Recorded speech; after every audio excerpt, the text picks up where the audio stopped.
भूले श्रीमते भक्ति वेदांत स्वामिनिति नामिने। नमस्ते सरस्वते देवे गौरवाणी प्रचारिणे निर्विशेष शून्यवादी पाश्चात्य देशतारिणे। नमस्ते सरस्वते देवे गौरवाणी प्रचारिणे निर्विशेष शून्यवादी पाश्चात्य देशतारिणे। जय श्री कृष्ण चैतन्य प्रभु नित्यानंद श्री अद्वैत गदाधर श्रीवासादि गौर भक्तवृंदा। जय श्री कृष्ण चैतन्य प्रभु नित्यानंद श्री अद्वैत गदाधर श्रीवासादि गौर भक्तवृंदा। भजहुरे मना श्रीनंदनंदन अभय चरणारविंदरे। भजहुरे मना श्रीनंदनंदन अभय चरणारविंदरे। दुर्लभ मानव जनमा सत्संगे तरोहो ये भव सिंधुरे। दुर्लभ मानव जनमा सत्संगे तरोहो ये भव सिंधुरे। शीत आतप बात बरीषण ये दिन जामिनी जागिरे। शीत आतप बात बरीषण ये दिन जामिनी जागिरे। विफले से विनु कृपण दुर्जन चपल सुख लाभ लागिरे। विफले से विनु कृपण दुर्जन चपल सुख लाभ लागिरे। ए धन यौवना पुत्र परिजन इथे कियाचे परतीति रे। हे धन यौवना पुत्र परिजन इथे कियाचे परतीति रे।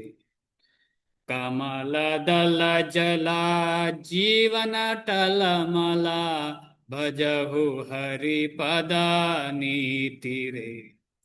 कमल दल जला जीवन टलमल भजहु हरिपद नीति रे। श्रवण कीर्तन स्मरण वंदना पाद सेवन दास्य रे। श्रवण कीर्तन स्मरण वंदना पाद सेवन दास्य रे। पूजन सखी जना आत्मनिवेदन गोविंद दास अभिलाष रे। पूजन सखी जना आत्मनिवेदन गोविंद दास अभिलाष रे। भजहु रे मना श्रीनंदनंदन अभय चरणारविंदरे। हरे कृष्णा कृष्ण कृष्ण हरे हरे। हरे राम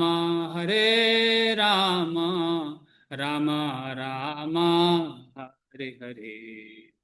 हरे कृष्णा कृष्ण कृष्ण हरे हरे। हरे राम राम राम राम हरे हरे। ಹರೇ ಕೃಷ್ಣ ಕೃಷ್ಣ ಕೃಷ್ಣ ಹರೇ ಹರೇ ಹರೇ ಹರೇ ರಾಮ ರಾಮ ರಾಮ ಹರೇ ಹರೇ ಹರೇ ಕೃಷ್ಣ ಕೃಷ್ಣ ಕೃಷ್ಣ ಹರೇ ಹರೇ ಹರೇ ರಾಮ ರಾಮ ರಾಮ ಹರೇ ಹರೇ ಹರೇ ಕೃಷ್ಣ ಕೃಷ್ಣ ಕೃಷ್ಣ ಹರೇ ಹರೇ ಹರೇ ರಾಮ ರಾಮ ರಾಮ ಹರೇ ಕೃಷ್ಣ ಕೃಷ್ಣ ಕೃಷ್ಣ ಹರೇ ಹರೇ ಹರೇ ರಾಮ ರಾಮ ರಾಮ ರಾಮ ಹರೇ ಹರೇ ಜಯ ರಾಧಾ ಗೋವಿಂದ ರಾಧೆ ಜಯ ಜಗನ್ನಾಥ ಜಯ ಬಲದೇವಾ ಸುಭದ್ರಮಾಯ ಜಯ ಸುದರ್ಶನ ಜಯ ಲಕ್ಷ್ಮೀ ನರಸಿಂಹ ಜಯ ಅನಂತ ದೇ ಪ್ರಹ್ಲಾದ ನರಸಿಂಹ ಜಯ ಅನಂತ ದೇ जय गौरनिताय जय गौरनिताय जय जय प्रभुपा जय जय प्रभुपा कलियुग पावन हरिनाम संकीर्तन की जय श्रील प्रभुपाद की जय ओम अज्ञानतिमिरान्धस्य ज्ञानाञ्जनशलाकया चक्षुरुन्मीलितं येन तस्मै श्रीगुरवे नमः श्रीचैतन्यमनोभीष्टं स्थापितं येन भूतले स्वयं रूप कदा मह्यं ददाति स्वपदान्तिकं वन्देऽहं श्रीगुरो श्रीयुतपदकमलं श्रीगुरून् वैष्णवांश्च श्रीरूपं साग्रजातं सहगणरघुनाथान्वितं तं सजीवं साद्वैतं सावधूतं परिजनसहितं कृष्णचैतन्यदेवं श्रीराधाकृष्णपादान् सहगणललिता श्रीविशाखान्वितांश्च हे कृष्णा करुणा सिन्धो दीनबन्धो जगत्पते गोपेश गोपिका कान्त राधा कान्त नमोऽस्तु ते तप्त काञ्चन गौरांगी राधे वृन्दावनेश्वरी वृषभानुसुते देवी प्रणमामि हरिप्रिये वाञ्छाकल्पतरुभ्यश्च कृपा सिन्धुभ्य एव च पतितानां पावनेभ्यो वैष्णवेभ्यो नमो नमः श्रीकृष्ण चैतन्य प्रभु नित्यानंद श्री अद्वैत गदाधर श्रीवासादि गौर भक्तवृंद हरे कृष्णा कृष्ण कृष्ण हरे हरे हरे राम राम राम हरे हरे ओम नमो भगवते वासुदेवाय ओम नमो भगवते वासुदेवाय ओम नमो भगवते वासुदेवाय ओम सुरभ्यै नमः ओम सुरभ्यै नमः ओम सुरभ्यै नमः मूकं करोति वाचालं पङ्गुं लङ्घायते गिरिं यत्कृपातमहं वन्दे श्रीगुरुं दीनतारिणं ಹರೇ ಕೃಷ್ಣ. ಎಲ್ರಿಗೂ ತುಂಬಾ ಧನ್ಯವಾದಗಳು. ಎಲ್ಲರೂ ಸೇರಿದ್ದೀರಾ. ಹರಿಗುರು ಮತ್ತು ವೈಷ್ಣವರ ಆಶೀರ್ವಾದದಿಂದ ನಾವು ನಿರಂತರವಾಗಿ ಭಗವದ್ಗೀತೆಯನ್ನು ಓದುವಂತಹ ಪಣ ತೊಟ್ಟು ಎಲ್ಲರೂ ಸೇರಿದ್ದೇವೆ. ಎಲ್ಲರ ಹತ್ರ ಭಗವದ್ಗೀತೆ ಯಥಾರೂಪ ಪುಸ್ತಕ ಇದೆ ಅಂತ ಅನ್ಕೊಳ್ತೇನೆ. ಯಾಕಂತ ಹೇಳಿದ್ರೆ ನಾವು ಓದಿದ್ರೆ ಪುನಃ ಅದೇ ದಿನ ಪುನಃ ನಾವು ಅದೇ ಶ್ಲೋಕವನ್ನು ಇನ್ನೊಂದು ಸಲ ಓದಿದ್ರೆ ನಮ್ಮ ಮನಸ್ಸಲ್ಲಿ ಇನ್ನೂ ಕೂತ್ಕೊಳ್ಳುತ್ತೆ.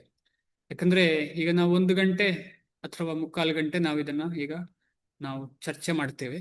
ಆಮೇಲೆ ಹೋಗಿ ಅಥವಾ ಮುಂದೆ ಅಂದ್ರೆ ಕ್ಲಾಸಿಗಿಂತ ಮುಂಚೆ ಅಥವಾ ಕ್ಲಾಸ್ ಆದ್ಮೇಲೆ ನಮ್ದು ಡಿಸ್ಕಷನ್ ಆದ್ಮೇಲೆ ಒಂದ್ಸರ್ತಿ ನಿಮಗೆ ಒಂದು 10 ನಿಮಿಷ ಟೈಮ್ ತಗೊಂಡು ಅದನ್ನು ಓದಿದ್ರೆ ತುಂಬಾ ಉತ್ತಮ. ಸೊ ಆದ ಕಾರಣ ಎಲ್ಲರ ಹತ್ರ ಪುಸ್ತಕ ಇದೆ ಅಂತ ಭಾವಿಸ್ತೇನೆ. ನಿನ್ನೆ ಕ್ಲಾಸ್ನಲ್ಲಿ ನಾವು ಅರ್ಜುನನಿಗೆ ಹೇಗೆ ಕನ್ಫ್ಯೂಷನ್ ಆಗಿದೆ ಅಂತ ಹೇಳಿ ತಿಳ್ಕೊಂಡಿದ್ದೇವೆ. ಕನ್ಫ್ಯೂಷನ್ ಆಯ್ತು ಅಂದ್ರೆ ಹಿಂದಿನ 1ನೇ ಅಧ್ಯಾಯದಲ್ಲಿ ಸುಮಾರು ಕಾರಣಗಳನ್ನು ಕೊಟ್ಟರು ಅರ್ಜುನರು. ನನಗೆ ಯುದ್ಧ ಬೇಡ ಅಂತ ಹೇಳಿ. ಕೊನೆಗೆ ಈ 2ನೇ ಚಾಪ್ಟರ್ಗೆ ಬರುವಾಗ ಎಂತ ಮಾಡುದು ಅಂತಲೇ ನಂಗೆ ಗೊತ್ತಾಗ್ತಿಲ್ಲ ಕೃಷ್ಣ, ನೀನೇ ನನ್ನ ಸಂದೇಹವನ್ನೆಲ್ಲ ನೀನೇ ನಿವಾರಿಸಬೇಕು ಅಂತ ಹೇಳ್ತಾನೆ. ಅಂದ್ರೆ ಇಷ್ಟರವರೆಗೆ ಅರ್ಜುನನ ಮನಸ್ಸಲ್ಲಿ ಏನಿತ್ತು ಅಂತ ಹೇಳಿದ್ರೆ, ಅವ್ರ ಪ್ರಭುಪಾದರು ಒಂದು ಉದಾಹರಣೆ ಕೊಡ್ತಾರಲ್ಲ, ಅಂಗಿ ಮತ್ತು ದೇಹವನ್ನು ಅಂಗಿಗೆ ಕಂಪೇರ್ ಮಾಡಿದ್ದಾರೆ. ಅಂದ್ರೆ ಯಾರಾದ್ರೂ ನೀರಿನಲ್ಲಿ ಮುಳುಗುವಾಗ ಅವನ ಅಂಗಿಯನ್ನು ಮಾತ್ರ ರಕ್ಷಿಸಿದ್ರೆ ಏನು ಪುಣ್ಯ, ಏನು ಫಲ ಅಂತ, ಏನು ಪ್ರಯೋಜನ ಅಂತ ಪ್ರಭುಪಾದರು ಹೇಳ್ತಾರೆ.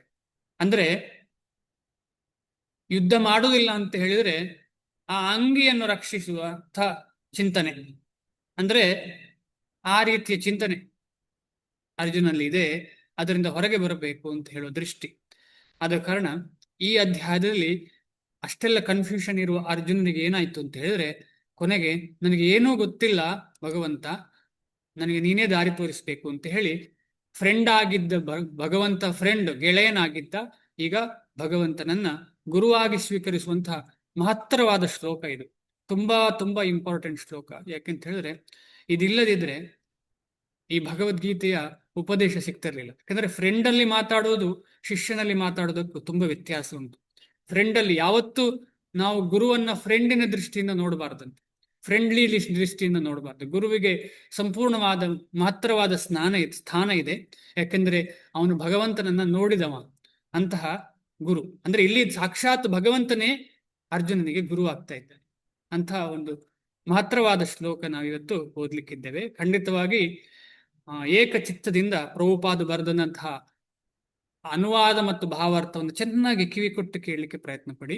ಯಾಕೆಂತ ಹೇಳಿದ್ರೆ ನಾವೆಷ್ಟೇ ಮಾತಾಡಿದ್ರು ಕೂಡ ಶ್ರೀಲ ಪ್ರಭುಪಾದರು ಬರೆದಂತಹ ಒಂದು ವಾಕ್ಯಗಳಿವೆ, ಅದೇ ನಮ್ಮ ಹೃದಯಕ್ಕೆ ತಟ್ಟುವುದು. ನಾವೆಷ್ಟೇ ಮಾತಾಡ್ಲಿ ಅದಕ್ಕಿಂತ ಜಾಸ್ತಿ ಶುದ್ಧ ಆಚಾರ್ಯರಾದಂತಹ ಶ್ರೀಲ ಪ್ರಭುಪಾದರು, ಆಮೇಲೆ ಬೇರೆ ಬೇರೆ ಆಚಾರ್ಯರು ಏನೆಲ್ಲ ಬರೆದಿದ್ದಾರೆ ಅದರದ್ದು ಕನ್ನಡಿ ಶ್ರೀಲ ಪ್ರಭುಪಾದರು. ಅಂದ್ರೆ ಅದರಲ್ಲಿ ಏನೆಲ್ಲ ಬೇರೆಯವರೆಲ್ಲರೂ ಬರೆದಿದಾರಲ್ಲ ಅದನ್ನೆಲ್ಲ ನೋಡಿ ಅದರಿಂದ ಸಾರ ತೆಗೆದು ನಮಗೆ ಕೊಟ್ಟಿದ್ದಾರೆ ಶ್ರೀಲ ಪ್ರಭುಪಾದರು. ಕೆಲವರು ಹೇಳ್ತಾರೆ ಬೇರೆ ಎಲ್ಲ ಆಚಾರ್ಯದ್ದು ಓದಬಹುದು, ಓದಬಾರದು ಅಂತಲ್ಲ, ಆದರೆ ಶ್ರೀಲ ಪ್ರಭುಪಾದರದ್ದು ಫಸ್ಟ್ ಓದ್ಬೇಕು ನಾವು. ಯಾಕೆ ಓದ್ಬೇಕು ಅಂತ ಹೇಳಿದ್ರೆ ಅವರು ಬೇರೆ ಆಚಾರ್ಯದನ್ನೆಲ್ಲ ನೋಡಿ ಬರ್ದವರು. ಬರೀ ಅವರ ಮನಸ್ಸಿಗೆ ಬಂದದ್ದನ್ನು ಬರ್ದದಲ್ಲ. ಅವರು ಪೂರ್ವ ಆಚಾರ್ಯರ ಎಲ್ಲ ಶಾಸ್ತ್ರವನ್ನು ಅಧ್ಯಯನ ಮಾಡಿ ಅದಲ್ಲದೆ ಭಗವಂತನ ಕೃಪೆಯಿಂದ ಇದನ್ನು ಬರೆದಿದ್ದಾರೆ. ಆದ ಕಾರಣ ನಾವು ಚೆನ್ನಾಗಿ ಕೇಳೋಣ ಇದನ್ನ. ಅನುವಾದ ಮತ್ತು ಭಾವಾರ್ಥ ಶ್ರೀಲ ಪ್ರಭುಪಾದರದ್ದು. ಕಾರ್ಪಣ್ಯ ದೋಷೋಪಹತ ಸ್ವಭಾವಃ ಪೃಚ್ಛಾಮಿ ತ್ವಾಂ ಧರ್ಮ ಸಮ್ಮೂಢಚೇತಾಃ ಯಚ್ಛ್ರೇಯಃ ಸ್ಯಾನ್ನಿಶ್ಚಿತಂ ಬ್ರೂಹಿ ತನ್ಮೇ ಶಿಷ್ಯಸ್ತೇಹಂ ಶಾಧಿ ಮಾಂ ತ್ವಾಂ ಪ್ರಪನ್ನಂ. ಕಾರ್ಪಣ್ಯ ದೋಷೋಪಹತ ಸ್ವಭಾವಃ ಪೃಚ್ಛಾಮಿ ತ್ವಾಂ ಧರ್ಮ ಸಮ್ಮೂಢಚೇತಾಃ ಯಚ್ಛ್ರೇಯಃ ಸ್ಯಾನ್ನಿಶ್ಚಿತಂ ಬ್ರೂಹಿ ತನ್ಮೇ ಶಿಷ್ಯಸ್ತೇಹಂ ಶಾಧಿ ಮಾಂ ತ್ವಾಂ ಪ್ರಪನ್ನಂ. ಕಾರ್ಪಣ್ಯ ದೋಷೋ ಉಪಹತ ಸ್ವಭಾವಃ ಪೃಚ್ಛಾಮಿ ತ್ವಾಂ ಧರ್ಮ ಸಮ್ಮೂಢಚೇತಾಃ ಯತ್ ಶ್ರೇಯಃ ಸ್ಯಾತ್ ನಿಶ್ಚಿತಂ ಬ್ರೂಹಿ ತತ್ಮೇ ಶಿಷ್ಯತ್ತೇಹಂ ಶಾಧಿ ಮಾಂ ತ್ವಾಂ ಪ್ರಪನ್ನಂ. ಈ ಒಂದು ಶ್ಲೋಕವನ್ನ ಎಲ್ಲರೂ ಕಂಠಪಾಠ ಮಾಡಬೇಕಾಗಿ ನಾನು ಕೇಳ್ಕೊಳ್ತೇನೆ. 1 ವಾರ 2 ವಾರ ತಗೊಳ್ಳಿ. ಸಾಧ್ಯ ಆದ್ರೆ ಒಂದು 2 ವಾರ ಆದ್ಮೇಲೆ ನಾನು ಯಾರತ್ತಾದ್ರೂ ಕೇಳಿದರೆ ಹೇಳುವ ಒಂದು ಪ್ರಯಾಸ ಮಾಡಬೇಕಾಗಿ. ಹೆಚ್ಚಿನವರಿಗೆ ಗೊತ್ತಿರಬಹುದು, ಅಕಸ್ಮಾತ್ ಯಾರಿಗಾದ್ರೂ ಇದನ್ನು ಬಾಯ್ಪಾಠ ಗೊತ್ತಿಲ್ಲ, ಕಂಠಪಾಠ ಮಾಡಿಲ್ಲ ಅಂದ್ರೆ ಈ ಒಂದು ಶ್ಲೋಕವನ್ನ ಇಷ್ಟವರೆಗೆ ಯಾವುದೊಂದು ಹೇಳಿರ್ಲಿಲ್ಲ, ಒಂದು ಹೇಳಿದ್ದೆ, ಅದು ಭಗವದ್ಗೀತೆಯದ್ದಲ್ಲ ಆಗ್ಲಿ, ಈ ಭಗವದ್ಗೀತೆ ಈ ಒಂದು ಶ್ಲೋಕವನ್ನ ಕಂಠಪಾಠ ಮಾಡ್ಲಿಕ್ಕೆ ಪ್ರಯತ್ನ ಪಡಿ. ಇವತ್ತಿಂದಲೇ ನೀವು ಕಂಠಪಾಠ ಮಾಡ್ಲಿಕ್ಕೆ ಪ್ರಯತ್ನ ಪಟ್ರೆ 1-2 ದಿವಸದಲ್ಲಿ ಬರ್ತದೆ ಅದು. ಮಾಡ್ಕೊಳ್ಳಿ.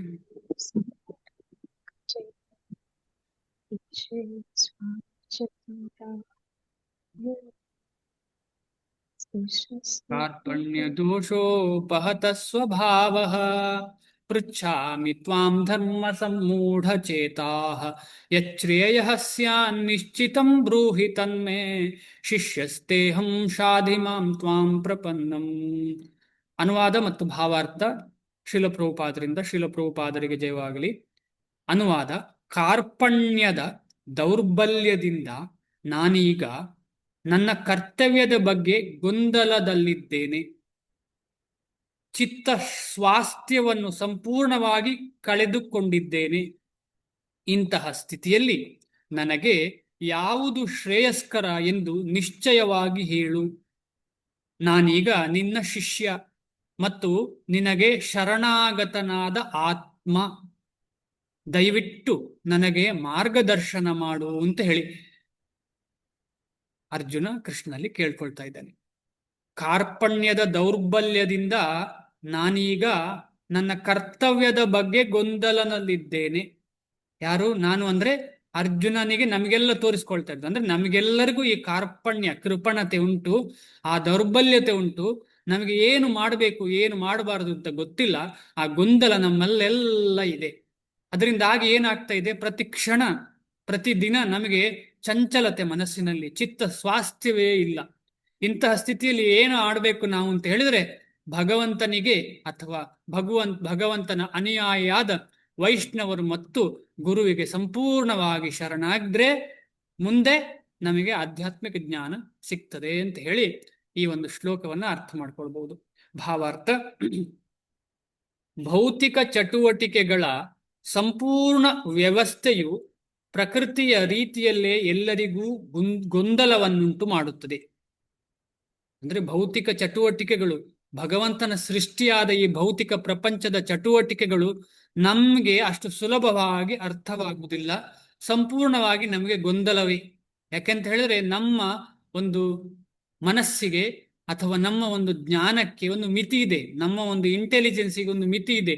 ಆ ಮಿತಿಯಿಂದ ಈ ಒಂದು ಪ್ರಕೃತಿಯನ್ನೇ ಅರ್ಥ ಮಾಡ್ಲಿಕ್ಕೆ ಸಾಧ್ಯ ಇಲ್ಲ ನಮಗೆ ಅಷ್ಟು ಸುಲಭವಾಗಿ. ಭಗವಂತನ ಒಂದು ಸೃಷ್ಟಿಯಾದ ಈ ಪ್ರಕೃತಿಯನ್ನ ನಮಗೆ ಅಷ್ಟು ಸುಲಭವಾಗಿ ಅರ್ಥ ಮಾಡ್ಲಿಕ್ಕೆ ಸಾಧ್ಯ ಇಲ್ಲ. ಮುಂದೆ ಹೋದ ಹಾಗೆ ಭಗವದ್ಗೀತೆಯಲ್ಲಿ ಕೃಷ್ಣ ಹೇಳ್ತಾನೆ, ನನ್ನ ಪ್ರಕೃತಿ ಅಷ್ಟು ಸುಲಭವಿಲ್ಲ ಅರ್ಥ ಮಾಡ್ಲಿಕ್ಕೆ, ಅದರಿಂದ ಮೇಲೆ ಬರುವುದು ಅಷ್ಟು ಸುಲಭವಲ್ಲ ಅಂತ ಹೇಳ್ತಾರೆ. ಮಮ ಮಾಯಾ ದುರತ್ಯಯ ಅಂತ ಹೇಳಿ. ಆದ ಕಾರಣ ಈ ಪ್ರತಿ ಹೆಜ್ಜೆ ಹೆಜ್ಜೆಗೂ ನಾವು ಗೊಂದಲ. ಯಾಕೆಂತ ಹೇಳಿದ್ರೆ ಈ ಪ್ರಕೃತಿಯ ಕಂಟ್ರೋಲ್ ಅಲ್ಲಿ ನಾವಿದ್ದೇವೆ, ಅದರ ಅಧೀನದಲ್ಲಿದ್ದೇವೆ. ನಾವು ಯಾರ ಅಧೀನದಲ್ಲಿದ್ದೇವೆ? ಭಗವಂತನ ಅಧೀನದಲ್ಲಿ ಇದ್ರೂ ಕೂಡ ನಮಗೆ ಗೊತ್ತಿಲ್ಲ, ನಾವು ಡೈರೆಕ್ಟ್ ಆಗಿ ಈ ಪ್ರಕೃತಿಯ ಅಧೀನದಲ್ಲಿದ್ದೇವೆ. ಆದ್ದರಿಂದ ಯಾರೇ ಆಗಲಿ ಬದುಕಿನ ಗುರಿಯನ್ನು ಸಾಧಿಸುವುದಕ್ಕೆ ಯೋಗ್ಯವಾದ ಮಾರ್ಗದರ್ಶನ ಮಾಡಬಲ್ಲ ಒಬ್ಬ ನಿಜವಾದ ಗುರುವಿನ ಬಳಿಗೆ ಹೋಗುವುದು ಉಚಿತವಾದದ್ದು. ಈ ಶ್ಲೋಕ ಒಬ್ಬ ಮನುಷ್ಯನಿಗೆ ಗುರುವಿನ ಅಗತ್ಯ ಎಷ್ಟಿದೆ, ಪ್ರಕೃತಿಯ ಜ್ಞಾನಕ್ಕೂ ಗುರುವಿನ ಅಗತ್ಯ ಇದೆ, ಆಧ್ಯಾತ್ಮಿಕ ಜ್ಞಾನಕ್ಕೂ, ಭೌತಿಕ ಹಾಗೂ ಆಧ್ಯಾತ್ಮಿಕ ಎರಡೂ ಜ್ಞಾನಕ್ಕೂ ಗುರುವಿನ ಅಗತ್ಯ ಇದೆ. ಆದರೆ ಒಂದು ವಿಶೇಷ ಏನು ಅಂತ ಹೇಳಿದ್ರೆ, ನಮಗೆ ಆಧ್ಯಾತ್ಮಿಕ ಗುರು ಸಿಕ್ಕಿದ್ರೆ ಆಯ್ತು ಅಲ್ಲಿಗೆ. ಯಾಕೆಂತ ಹೇಳಿದ್ರೆ ಆಗ ಭೌತಿಕ ಮತ್ತು ಆಧ್ಯಾತ್ಮಿಕ ಎರಡೂ ಆಯ್ತು. ಅಕಸ್ಮಾತ್ ನಾವು ಯಾರಾದ್ರೂ ಭೌತಿಕವಾಗಿ ಇರುವಂತಹ ಗುರುವನ್ನು ಮಾತ್ರ ಹೋದ್ರೆ ಅಲ್ಲಿ ಆಧ್ಯಾತ್ಮಿಕ ಏನೂ ಸಿಗುವುದಿಲ್ಲ. ಆದ ಕಾರಣ ನಾವೆಲ್ಲ ಏನು ಪ್ರಯತ್ನ ಪಡಬೇಕು ಅಂತ ಹೇಳಿದ್ರೆ, ನಮಗೆ ಆಧ್ಯಾತ್ಮಿಕ ಗುರುವಿನ ಅಗತ್ಯ ಇದೆ, ಭೌತಿಕ ಗುರುವಿನ ಅಗತ್ಯ ಅಷ್ಟೇನಿಲ್ಲ. ಭೌತಿಕ ಅಂತ ಹೇಳಿದ್ರೆ ಪಾಪಂಚಿಕವಾದಂತಹ ಜ್ಞಾನವುಳ್ಳವರದ್ದು ಅಷ್ಟೇನು ಅಗತ್ಯ ಇಲ್ಲ. ಯಾಕಂದ್ರೆ ಆಧ್ಯಾತ್ಮಿಕವಾದ ಗುರುವಿನ ಶರಣಾದರೆ ಅವರಿಗೆ ಎರಡೂ ಗೊತ್ತಿದೆ. ಆಧ್ಯಾತ್ಮಿಕ ಗುರುವಿಗೆ ಪ್ರಪಂಚಿಕ ಮತ್ತು ಆಧ್ಯಾತ್ಮಿಕ ಎರಡು ಜ್ಞಾನ ಇದೆ. ಆದ ಕಾರಣ ಅಂತಹ ಗುರುವಿಗೆ ನಾವು ಶರಣಾಗಬೇಕು ಅಂತ ಹೇಳಿ ಭಗವಂತ ಇಲ್ಲಿ ಹೇಳ್ತಾನೆ. ನಾವು ಅಪೇಕ್ಷಿಸದೆಯೇ ಉಂಟಾಗುವ ಬದುಕಿನ ಗೊಂದಲಗಳಿಂದ ಪಾರಾಗುವುದಕ್ಕೆ ಒಬ್ಬ ನಿಜವಾದ ಗುರುವಿನ ಬಳಿಗೆ ಹೋಗಬೇಕೆಂದು ಎಲ್ಲ ವೈದಿಕ ಸಾಹಿತ್ಯವು ನಮಗೆ ಬೋಧಿಸುತ್ತದೆ.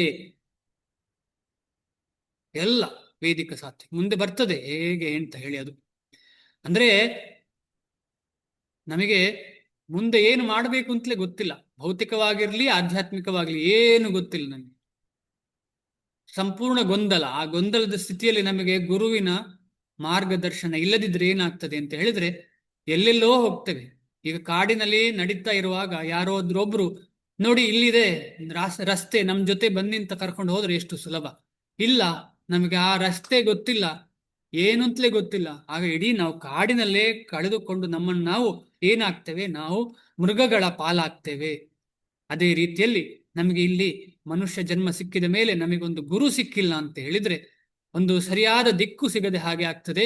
ನಾವು ಈ ಭೌತಿಕ ಸಂಸಾರದಲ್ಲಿ ಮುಳುಗಿ ಸತ್ತು ಹೋಗ್ತೇವೆ.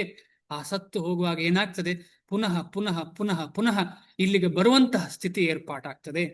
ಅದರಿಂದ ಹೊರಗೆ ಬರಲಿಕ್ಕಿದೆ ಒಂದೇ ಒಂದು ಮಾರ್ಗ ಅಂತ ಹೇಳಿದ್ರೆ ಭಗವಂತನ ಮತ್ತು ಭಗವಂತನ ಅನುಯಾಯಿಯಾದಂತಹ ಗುರು ಮತ್ತು ವೈಷ್ಣವರನ್ನ ಸಂಪೂರ್ಣವಾಗಿ ಶರಣಾಗುವಂಥದ್ದು. ಆಗ ಏನಾಗ್ತದೆ ಅಂತ ಹೇಳಿದ್ರೆ ನಮಗೆ ಒಂದು ಶ್ಯೂರಿಟಿ ಇದೆ, ಖಂಡಿತವಾಗಿ ನನಗೆ ಈಗ ಇಲ್ಲ, ನನಗೆ ಇವತ್ತು ಭಗವಂತನ ಕಡೆ ಹೋಗ್ಲಿಕ್ಕೆ ಆಗ್ತದೆ ಅಂತಲ್ಲ, ಆದ್ರೆ ಖಂಡಿತವಾಗಿ ಈ ಗುರುವಿನ ಒಂದು ಮಾರ್ಗದರ್ಶನದಿಂದ ನಾನು ಖಂಡಿತವಾಗಿ ಹೋಗ್ತೇನೆ. ಯಾರ್ಯಾರು ಫ್ಲೈಟ್ ಹತ್ತುತ್ತಾರೋ ಅವರೆಲ್ಲರಿಗೆ ಮನಸ್ಸಿನಲ್ಲಿ ಇದೆಯಲ್ಲ, ನಾನು ಆ ಜಾಗೆಗೆ ತಲುಪ್ತೇನೆ. ಏನೋ ಆಕ್ಸಿಡೆಂಟ್ ಆಗುವುದು ಸಹಜ, ಅದು ಭಾರಿ ವಿರಳ, ಆದ್ರೆ ಖಂಡಿತವಾಗಿ ಹೋಗ್ತೇನೆ ಅಂತ ಹೇಳಿ ಮನಸ್ಸಲ್ಲಿರುತ್ತದೆ. ಅದೇ ತರ ನಮಗೂ ಕೂಡ ಆಕ್ಸಿಡೆಂಟ್ ಆಗೋದಿಲ್ಲ ಅಂತ ಇಲ್ಲ. ಆಕ್ಸಿಡೆಂಟ್ ಯಾಕೆ ಸಾಧ್ಯ ಅಂತ ಹೇಳಿದ್ರೆ ನಮ್ಮ ಕರ್ಮಕ್ಕೆ ಅನುಗುಣವಾಗಿ ಅಥವಾ ನಮ್ಮ ಒಂದು ಇಂಟ್ರೆಸ್ಟ್ ಇಲ್ಲದೆ ಅಥವಾ ನಮ್ಮದೇ ಆದ ಪ್ರಾಬ್ಲಮ್ ಇಂದಾಗಿ ಇರಬಹುದು. ನಾವೇ ಯಾರನ್ನಾದ್ರೂ ವೈಷ್ಣವರಿಗೆ ಅಪರಾಧ ಮಾಡುವುದು, ಈ ತರ ಎಲ್ಲ ಮಾಡಿ ನಮ್ಮಿಂದಾಗಿ ಆಗುವಂತಹ ಒಂದು ಇದರಿಂದ ನಾವು ಮುಂದೆ ಹೋಗದೇ ಇರಬಹುದು. ಇಲ್ಲದಿದ್ರೆ ಆಕ್ಸಿಡೆಂಟ್ ಸಾಧ್ಯವೇ ಇಲ್ಲ ಈ ರಸ್ತೆಯಲ್ಲಿ. ಯಾಕೆಂತ ಹೇಳಿದ್ರೆ ಭಗವಂತ ಹೇಳ್ತಾನೆ ಮುಂದೆ, ಈ ಒಂದು ಮಾರ್ಗದಲ್ಲಿ ಏನು ತೊಡಕಿಲ್ಲ, ಈ ಮಾರ್ಗ ಭಕ್ತಿ ಮಾರ್ಗದಿಂದ 100% ಶ್ಯೂರ್ ಅದು ಅಂತ ಹೇಳ್ತಾರೆ. 100% ಖಂಡಿತವಾಗಿ ಭಗವಂತನ ಪ್ರೇಮ ಸಿಗ್ತದೆ ಅಂತ ಹೇಳಿ ಭಕ್ತಿಯ ಮಾರ್ಗದ ಒಂದು ಅತ್ಯುತ್ತಮವಾದ ಲಕ್ಷಣ ಇದು. ಆದ ಕಾರಣ ನಾವು ಮುಂದೆ ತಿಳಿಲಿಕ್ಕಿದ್ದೇವೆ ಇದನ್ನೆಲ್ಲ, ಯಾವುದು ಈ ಭಕ್ತಿ ಮಾರ್ಗ ಅಂದ್ರೆ ಹೇಗೆ, ಅದನ್ನು ಹೇಗೆ ಜೀವನದಲ್ಲಿ ಅಳವಡಿಸ್ಕೊಳ್ಬಹುದು ಅಂತ ಹೇಳಿ. ಯಾರೂ ಉರಿ ಹೊತ್ತಿಸದೆಯೇ ಹೇಗೋ ಹೊತ್ತಿಕೊಂಡು ಪ್ರಜ್ವಲಿಸುವ ಕಾಡ್ಗಿಚ್ಚಿನಂತೆ ಈ ಗೊಂದಲಗಳು. ಅಂದ್ರೆ ಸಾಮಾನ್ಯವಾಗಿ ಕಾಡಿನಲ್ಲಿ ಯಾರೂ ಬೆಂಕಿ ಹತ್ತಿಸ್ಲಿಕ್ಕೆ ಹೋಗುದಿಲ್ಲ. ಒಂದೊಂದು ಬಿದಿರುಗಳು ಒಂದಕ್ಕೊಂದು ಸೇರ್ಕೊಂಡು ಒಂದಕ್ಕೊಂದು ಘರ್ಷಣೆ ಮಾಡಿ ಬೆಂಕಿ ಬರುವ ಸಾಧ್ಯತೆಗಳು ಇರ್ತದೆ. ಈ ರೀತಿಯಲ್ಲಿ ಹೇಗೋ ಒಂದು ಬೆಂಕಿ ಬಂದಿರ್ತದೆ. ಅದೇ ರೀತಿ ನಮಗೆಲ್ಲರಿಗೂ ನಮ್ಮ ಮನಸ್ಸಿನ ಈ ಚಂಚಲತೆ ಬೆಂಕಿ ಇದ್ದ ಹಾಗೆ, ಅದು ಭೌತಿಕ ಸಾಗರದಲ್ಲಿ ಬೆಂಕಿಯಿಂದಾಗಿ ನಾವು ನರಳುತ್ತೇವೆ. ಇದೇ ರೀತಿಯಲ್ಲಿ ಜಗತ್ತಿನ ಸ್ಥಿತಿ ಎಂತಹುದೆಂದರೆ, ನಮಗೆ ಗೊಂದಲ ಬೇಡವೆಂದರೂ ಬದುಕಿನ ಗೊಂದಲಗಳು ತಾವಾಗಿಯೇ ತಲೆದೋರುತ್ತದೆ. ನಾವೆಲ್ಲರೂ ನಮ್ಮ ಜೀವನ ಸುಲಭ ಆಗಿರ್ಬೇಕು, ಖುಷಿಯಾಗಿರ್ಬೇಕು ಅಂತ ತಿಳ್ಕೊಳ್ತೇವೆ ಅಲ್ವಾ. ಎಲ್ಲ ಖುಷಿಯಾಗಿರ್ಬೇಕು, ಎಷ್ಟೋ ಹಣ ಇನ್ವೆಸ್ಟ್ ಮಾಡ್ತೇವೆ, ಏನೇನೋ ಮಾಡ್ತೇವೆ. ಯಾಕೆ? ನಮಗೆ ಇಡೀ ಜೀವನ ಸುಖವಾಗಿರ್ಬೇಕು ಅಂತ ಕಲ್ಪನೆ. ಆದ್ರೆ ನಮ್ಮ ಕೈಯಲ್ಲಿ ಇದೆಯೇ ಅದು? ನಮ್ಮ ಕೈಯಲ್ಲಿ ಎಲ್ಲಷ್ಟು ಇಲ್ಲ. ಎರಡನೇ ಮೂಮೆಂಟ್ ಅಂದ್ರೆ ನಾಳೆ ಏನಾಗ್ತದೆ ಅಂತ ನಮ್ಗೆ ಗೊತ್ತಿಲ್ಲ. ಆದ್ರೂ ಕೂಡ ನಮಗೊಂದು ಒಳ್ಳೇದಿರ್ತದೆ ಜೀವನ ಅಂತ ಹೇಳಿ ಒಂದು ಮನಸ್ಸಿನಲ್ಲಿ ಇಟ್ಕೊಂಡಿರ್ತೇವೆ ನಾವು. ಇದು ನಮ್ಮನ್ನು ನಾವು ಮೋಸ ಮಾಡುವಂತಹ ಒಂದು ಮನಸ್ಥಿತಿ. ನಮ್ಮನ್ನು ನಾವು ಮೋಸ ಮಾಡಿ ಎರಡೂ ನಾವು ರೆಡಿ ಇರಬೇಕು. ಒಳ್ಳೇದಾಗ್ಲಿ ಕೆಟ್ಟದಾಗ್ಲಿ ಅದು ಭಗವಂತನ ಅನುಗ್ರಹ ಅಂತ, ಕೆಟ್ಟದನ್ನು ನಾವು ಭಗವಂತನ ಅನುಗ್ರಹ ಅಂತ ತಕೊಂಡ್ರೆ ಆಗ ಕೆಟ್ಟದಾಗ್ಲಿ ಒಳ್ಳೇದಾಗ್ಲಿ ಎಂಬ ವಿಚಾರಗಳಿಗೆ ನಾವು ತುಂಬಾ ಅಂಟಿಕೊಳ್ಳೋದಿಲ್ಲ. ಕೆಟ್ಟದ್ದು ಮತ್ತು ಒಳ್ಳೆಯ ವಿಚಾರಕ್ಕೆ ನಾವು ಅಂಟಿಕೊಳ್ಳದೆ ಭಗವಂತನ ಬಗ್ಗೆ ಮಾತ್ರ ನಾವು ಥಿಂಕ್ ಮಾಡ್ತಾ ಇರ್ತೇವೆ. ಆದ ಕಾರಣ ಈ ಗೊಂದಗಳು ಬರುವಾಗ ನಾವೇನ್ ಮಾಡಬೇಕು ಅಂತ ಹೇಳಿದ್ರೆ, ಇದೇ ರೀತಿಯಲ್ಲಿ ನಾವು ಹೊತ್ತಿಕೊಂಡ ಬೆಂಕಿಗೆ ಹೇಗೆ ಅಂತ ಹೇಳಿದ್ರೆ, ಆದರೂ ಅದು ಹೊತ್ತಿಕೊಂಡು ಉರಿಯುತ್ತದೆ ಅಂದ್ರೆ ಒಳಗೆ. ಇದರಿಂದ ನಮಗೆ ದಿಕ್ಕು ತೋರದಾಗುತ್ತದೆ. ಬದುಕಿನ ಗೊಂದಲಗಳನ್ನು ಪರಿಹಾರ ಮಾಡಿಕೊಳ್ಳಲು ಮತ್ತು ಪರಿಹಾರ ವಿಜ್ಞಾನವನ್ನು ತಿಳಿಯಲು ಗುರು ಶಿಷ್ಯ ಪರಂಪರೆಯಲ್ಲಿರುವ ಒಬ್ಬ ಗುರುವಿನ ಬಳಿಗೆ ಹೋಗಬೇಕೆಂದು ವೇದಗಳ ವಿವೇಕವಾಣಿ ಹೇಳುತ್ತದೆ. ತಸ್ಮಾತ್ ಗುರುಂ ಪ್ರಪದ್ಯೇತ ಜಿಜ್ಞಾಸು ಶ್ರೇಯಮುತ್ತಮಂ ಅಂತ. ಅಂದ್ರೆ ಇದೇ ಮುಖ್ಯ. ಯಾರಿಗಾದ್ರೂ ಇದೆಲ್ಲದರಿಂದ ಹೊರಗೆ ಬರಬೇಕು ಅಂತ ಆದ್ರೆ ಗುರು ಶಿಷ್ಯ ಪರಂಪರೆಯಲ್ಲಿರುವ ಒಬ್ಬ ಗುರುವಿನ, ಯಾರೋ ಒಬ್ಬ. ಈಗ ಎಷ್ಟೋ ಜನ ನಾನು ಗುರು ಅಂತ ಹೇಳಿ ಬರ್ತಾರೆ. ಈಗ ಕಲಿಯುಗದಲ್ಲಿ ತುಂಬಾ ಗುರುಗಳಾಗ್ತಾರೆ, ನಾನು ಗುರು ಅಂತ ಹೇಳಿ. ಹಾಗೆ ಯಾರು ಅಷ್ಟು ಸುಲಭವಾಗಿ ಗುರು ಆಗ್ಲಿಕ್ಕೆ ಸಾಧ್ಯ ಇಲ್ಲ. ಪರಂಪರೆಯಲ್ಲಿ ಇರಬೇಕು ಅವರು, ಆ ಪರಂಪರೆಯಿಂದ ಆಕ್ಸೆಪ್ಟ್ ಆಗಿರ್ಬೇಕು. ಕಲಿಯುಗಕ್ಕೆ ಮುಖ್ಯವಾಗಿ 4 ಪರಂಪರೆಗಳಿವೆ. ಆ ಪರಂಪರೆಯಲ್ಲಿ ಯಾವುದಾದ್ರೂ ಒಂದು ಪರಂಪರೆಯಲ್ಲಿ ಶ್ರೇಷ್ಠರಾದ ಗುರುಗಳನ್ನ ನಾವು ಪಡಲಿಕ್ಕೆ ಆಸೆ ಮಾಡಬೇಕು. ಬ್ರಹ್ಮ ಪರಂಪರೆ, ಬ್ರಹ್ಮ ಮಾಧ್ವ ಪರಂಪರೆ, ಆಮೇಲೆ ಭಗವಂತ ಶಿವನಿಂದ ಬಂದಂತಹ ಪರಂಪರೆ, ಆಮೇಲೆ ಚತುಷ್ಕುಮಾರರಿಂದ ಬಂದಂತಹ ಪರಂಪರೆ, ಆಮೇಲೆ ಮದರ್ ತಾಯಿಯಾದಂತಹ ಲಕ್ಷ್ಮೀ ಮಾತೆಯಿಂದ ಬಂದಂತಹ ಪರಂಪರೆ. ಈ 4 ಪರಂಪರೆ ಶ್ರೇಷ್ಠವಾದ ಪರಂಪರೆಯೇ. ಆದರೆ ಕಲಿಯುಗದಲ್ಲಿ ವಿಶೇಷ ಏನಂತಂದ್ರೆ, ಈ ಎಲ್ಲ ಪರಂಪರೆಗಳು ಒಂದಾಗಿ ಒಂದು ಕಡೆ, ಇವತ್ತಲ್ಲ ನಾಳೆ ಅಲ್ಲ, ಸ್ವಲ್ಪ ವರ್ಷಗಳಲ್ಲಿ ಇದೆಲ್ಲ ಒಂದಾಗಿ ಒಂದೇ ಪರಂಪರೆ ಉಳಿಯುತ್ತದೆ. ಅದು ಚೈತನ್ಯ ಮಹಾಪ್ರಭುಗಳ ಭಕ್ತಿ ಪರಂಪರೆ. ಅದಕ್ಕೋಸ್ಕರ ನಾವೆಲ್ಲ ತುಂಬಾ ಖುಷಿ ಪಡಬೇಕು. ನಮಗೆಲ್ಲ ಈಗಲೇ ಸಿಕ್ಕಿದೆ ಈ ಭಕ್ತಿ ಪರಂಪರೆ. ಈಗಲೇ ನಾವೆಲ್ಲ ಯಾರೆಲ್ಲ ಭಕ್ತಿ ಇಲ್ಲಿ ಪ್ರಯತ್ನ ಪಡ್ತಿದ್ದೇವೆ, ಯಾರೆಲ್ಲ ಭಗವದ್ಗೀತೆ ಕ್ಲಾಸಿಗೆ ಬಂದು ಕುಳಿತಿದ್ದೇವೆ, ನಮಗೆಲ್ರಿಗೂ ಒಂದು ಅವಕಾಶ ಸಿಕ್ಕಿದೆ. ಡೈರೆಕ್ಟ್ ಆಗಿ ಈ 10,000 ವರ್ಷಗಳ ತನಕ ಇರುವಂತಹ ಈ ಒಂದು ಅತ್ಯುತ್ತಮವಾದ ಭಕ್ತಿಯ ಒಂದು ಚಳುವಳಿ ಇದೆಯಲ್ಲ ಚೈತನ್ಯ ಮಹಾಪ್ರಭುಗಳು, ಆ ಒಂದು ಚಳುವಳಿಯಲ್ಲಿ ಭಾಗವಹಿಸುವಂತಹ ಒಂದು ಅವಕಾಶ ನಮಗೆಲ್ರಿಗೂ ಸಿಕ್ಕಿದೆ. ಈ ಒಂದು ಅವಕಾಶವನ್ನು ನಾವು ಬಿಡ್ಲೇಬಾರದು. ನೀವೊಂದು ಇಮ್ಯಾಜಿನ್ ಮಾಡಿ, ಎಷ್ಟು ವರ್ಷ ಆಯ್ತು ನಮಗೆ ಸ್ವಾತಂತ್ರ್ಯ ಸಿಕ್ಕಿ. ಸ್ವಾತಂತ್ರ್ಯದ ಒಂದು ಯುದ್ಧದಲ್ಲಿ ಜಗಳ ಮಾಡಿದ, ಅಂದ್ರೆ ಯುದ್ಧದಲ್ಲಿ ಪಾಲ್ಗೊಂಡವರನ್ನು ಇನ್ನೂ ಕೂಡ ನಾವು ಯಾರಾದ್ರೂ ಇದ್ರೆ, ಇಲ್ಲಿ ಯಾರಾದ್ರೂ ಹತ್ತಿರ ಯಾರಾದ್ರೂ ಪ್ರಾಯ ಆದವರು ಅವರು ಸ್ವಾತಂತ್ರ್ಯ ಸಂಗ್ರಾಮದಲ್ಲಿ ಪಾಲ್ಗೊಂಡಿದ್ದಾರೆ ಅಂದ್ರೆ ಅವರಿಗೆ ಎಷ್ಟು ರೆಸ್ಪೆಕ್ಟ್ ಕೊಡ್ತೇವೆ. ಓ ಹೌದಲ್ವೇ? ಅದೇ ರೀತಿಯಲ್ಲಿ ಈ ಚೈತನ್ಯ ಮಹಾಪ್ರಭುಗಳ ನಿಜವಾದ ಸಂಗ್ರಾಮ ಇದು ಯಾರ ಜೊತೆ ಸಂಗ್ರಾಮ? ಮಾಯೆಯ ಜೊತೆ ಸಂಗ್ರಾಮ. ಎಲ್ಲರನ್ನು ಭಗವದ್ಧಾಮಕ್ಕೆ ಕರ್ಕೊಂಡು ಹೋಗುವಂತ ಸಂಗ್ರಾಮ. ಈ ಸಂಗ್ರಾಮದಲ್ಲಿ ನಮಗೆಲ್ಲರಿಗೂ ಪಾಲ್ಗೊಳ್ಳುವ ಅವಕಾಶ ಸಿಕ್ಕಿದೆ ಅಂದ್ರೆ ಖುಷಿ ಅಲ್ವೇ? ಯಾಕಂತ ಹೇಳಿದ್ರೆ ಒಂದಲ್ಲ ಒಂದು ದಿನ ಇದರಿಂದ ಪಾಲ್ಗೊಂಡ್ರೆ ನಮಗೆ ಭಗವಂತನ ಪ್ರೀತಿ ದೊರಕುವುದರಲ್ಲಿ ಸಂಶಯ ಇಲ್ಲ. ಹೇಗೆ ನಾವೆಲ್ಲರೂ ಆ ಒಂದು ಸಂಗ್ರಾಮ, ಸ್ವಾತಂತ್ರ್ಯ ಸಂಗ್ರಾಮದಲ್ಲಿ ಯೋಧನಿಗೆ ಎಷ್ಟು ಬೆಲೆ ಕೊಡ್ತೇವೆಯೋ ಅದೇ ರೀತಿಯಲ್ಲಿ ಭಗವಂತ ನಮ್ಮನ್ನು ತುಂಬಾ ಪ್ರೀತಿ ಮಾಡ್ತಾನೆ. ನಾವಿದನ್ನು ಓದುದು, ಇದನ್ನು ಇನ್ನೊಬ್ಬರಿಗೆ ಹೇಳುದು, ಇದನ್ನು ಚೆನ್ನಾಗಿ ಕೇಳುದು, ಇದೆಲ್ಲ ಮಾಡುವಾಗ ಪುಸ್ತಕವನ್ನು ಬೇರೆಯವರಿಗೆ ಕೊಡುವುದು ಎಲ್ಲವೂ ಭಗವಂತನಿಗೆ, ಪ್ರಭುಪಾದರಿಗೆ ಪ್ರೀತಿ ಕೊಡುವಂತಹ ವಿಚಾರ. ಈ ರೀತಿಯಲ್ಲಿ ನಾವು ಗುರು ಸಿಗುವಾಗ ಈ ಭೌತಿಕ ಪ್ರಪಂಚದ ಗೊಂದಲದಿಂದ ಪಾರಾಗ್ತೇವೆ. ನಿಜವಾದ ಗುರುವನ್ನು ಪಡೆದಿರುವ ಮನುಷ್ಯನಿಗೆ ಎಲ್ಲವೂ ತಿಳಿದಿರುತ್ತದೆ ಎಂದೇ ನಿರೀಕ್ಷಣೆ. ಆದುದರಿಂದ ಯಾರೇ ಆಗಲಿ ಐಹಿಕ ಗೊಂದಗಳಲ್ಲಿಯೇ ಉಳಿಯಬಾರದು, ಒಬ್ಬ ಗುರುವಿನ ಬಳಿಗೆ ಹೋಗಬೇಕು. ಇದೇ ಈ ಶ್ಲೋಕದ ಭಾವಾರ್ಥ. ಇದು ಈ ಶ್ಲೋಕದ ಭಾವಾರ್ಥ ಅಂದ್ರೆ ಗುರು ತಕೊಳ್ಳೇಬೇಕು. ಮನುಷ್ಯನಿಗೆ ಹೊರಗೆ ಬರಬೇಕು ಈ ಭೌತಿಕ ಪ್ರಪಂಚದ ದುಃಖ ದೌರ್ಮನಸ್ಯದಿಂದ ಅಂತ ಹೇಳಿದ್ರೆ ಒಬ್ಬ ಗುರುವಿನ ಅಗತ್ಯ ಇದೆ. ಅಕಸ್ಮಾತ್ ಒಳ್ಳೆ ಗುರು ಸಿಕ್ಕಿದ ಅಂತ ಹೇಳಿದ್ರೆ ಅವನು ಕ್ಷಣಿಕವಾಗಿ ಅವನು ಸರಿಯಾದ ಜೀವನ ನಡೆಸ್ತಾ ಇಲ್ಲದಿರಬಹುದು, ಆದ್ರೆ ಅದು ಶೂರ್ ದ್ಯಾಟ್ ಖಂಡಿತವಾಗಿ ಅವನು ಮುಂದೆ ಹೋಗ್ತಾನೆ ಅಂತ ಹೇಳುದು 100% ಶೂರ್ ಅಂತ ಅನ್ನಿಸ್ತದೆ ಇಲ್ಲಿ ನಮಗೆಲ್ರಿಗೂ. ಸೊ ಗುರುವಿನ ಬಳಿಗೆ ಹೋಗ್ಲೇಬೇಕು. ಐಹಿಕ ಗೊಂದಲಗಳಲ್ಲಿ ಇರುವ ಮನುಷ್ಯ ಯಾರು? ಯಾರು ಐಹಿಕ ಗೊಂದಲಗಳಲ್ಲಿರುವ ಮನುಷ್ಯ ಅಂತ ಕೇಳಿದ್ರೆ ಅದಕ್ಕೆ ಶ್ರೀಲ ಪ್ರಭುಪಾದರು ಹೇಳ್ತಾರೆ, ಅವನು ಬದುಕಿನ ಸಮಸ್ಯೆಗಳನ್ನು ಅರ್ಥ ಮಾಡಿಕೊಳ್ಳದವನು. ಈಗ ಯಾರಾದ್ರೂ ಕೇಳಿದ್ರೆ ಹೇಗಿದ್ಯಾ ಅಂತ ನನ್ನ ಹತ್ರ ಕೇಳಿದ್ರೆ ಐ ಆಮ್ ಫೈನ್, ನಾನು ಚೆನ್ನಾಗಿದ್ದೇನೆ ಅಂತ ಹೇಳ್ತೇನೆ. ಆದ್ರೆ ನಿಜವಾಗಿ ನಾವು ನೋಡಿದ್ರೆ ನಿಜವಾಗಿಯೂ ನಾನು ಚೆನ್ನಾಗಿದ್ದೇನಾ? ಆತ್ಮವಾಗಿ ನೋಡಿ, ಮನಸ್ಸಿನಲ್ಲೇ ನೋಡ್ಬೇಕು ನಾವು ನಿಜವಾಗಿ ಚೆನ್ನಾಗಿದ್ದೇನಾ? ಇಲ್ಲ. ಆದ್ರೂ ನಾನು ಹೇಳ್ತೇನೆ ಚೆನ್ನಾಗಿದ್ದೇನೆ ಅಂದ್ರೆ ನನಗೆ ಇನ್ನೂ ನನ್ನ ಸಮಸ್ಯೆಯನ್ನು ಅರ್ಥ ಮಾಡ್ಕೊಳ್ಳಿಕ್ಕೆ ಆಗ್ಲಿಲ್ಲ. ಗೊಂದಲದಲ್ಲಿ ಸಿಕ್ಕ ಮನುಷ್ಯನನ್ನು ಬೃಹದಾರಣ್ಯಕ ಉಪನಿಷತ್ತಿನಲ್ಲಿ 3, 8 ಮತ್ತು 10 ಅಂದ್ರೆ 3ನೇ ಕ್ಯಾಂಟು 8ನೇ ಚಾಪ್ಟರ್ 10ನೇ ಶ್ಲೋಕದಲ್ಲಿ ಹೀಗೆ ವರ್ಣಿಸಿದೆ. ಯೋವಾ ಏತದ್ ಅಕ್ಷರಂ ಗಾರ್ಗಿ ಅವಿದಿತ್ವಾಸ್ಯಾಲೋಕಾತ್ ಪ್ರೈತಿ ಸ ಕೃಪಣಃ. ಕೃಪಣ ಯಾರು ಅಂತ ಹೇಳಿ ಬೃಹದಾರಣ್ಯಕ ಉಪನಿಷತ್ತಿನಲ್ಲಿ ಹೇಳಿದೆ. ಯೋವಾ ಏತದ್ ಅಕ್ಷರಂ ಗಾರ್ಗಿ. ಗಾರ್ಗಿ ಅಂತ ಹೇಳುವ ಒಂದು ಮಾತೆಗೆ ಯಾಜ್ಞವಲ್ಕ್ಯ ಮಹರ್ಷಿ ಹೇಳುವಂತಹ ಒಂದು ಉಪನಿಷತ್ತಿದು. ಯೋವಾ ಏತದ್ ಅಕ್ಷರಂ ಗಾರ್ಗಿ ಅವಿದಿತ್ವಾಸ್ಮಾಲೋಕಾತ್ ಪ್ರೈತಿ ಸ ಕೃಪಣಃ. ಮನುಷ್ಯನಾಗಿ ಬದುಕಿನ ಸಮಸ್ಯೆಗಳನ್ನು ಪರಿಹರಿಸಿಕೊಳ್ಳದೆ, ಮನುಷ್ಯನಾಗಿ ಬೇರೆಯವರಿಗಲ್ಲ, ಮನುಷ್ಯನಾಗಿ ಬದುಕಿನ ಸಮಸ್ಯೆಗಳನ್ನು ಪರಿಹರಿಸಿಕೊಳ್ಳದೆ, ಆತ್ಮ ಸಾಕ್ಷಾತ್ಕಾರದ ವಿಜ್ಞಾನವನ್ನು ತಿಳಿದುಕೊಳ್ಳದೆ, ಬೆಕ್ಕುಗಳು ಮತ್ತು ನಾಯಿಗಳಂತೆ ಬದುಕಿ ಈ ಜಗತ್ತನ್ನು ಬಿಡುವವನು ಅಂದ್ರೆ ಸಾಯುವವನು ಕೃಪಣ. ಪ್ರೈತಿ ಅಂತ ಹೇಳಿದ್ರೆ ಈ ಜಗತ್ತವನ್ನು ಬಿಟ್ಟು ಹೋಗುವವನು. ಹೇಗೆ ಬಿಟ್ಟು ಹೋಗ್ತಾನೆ?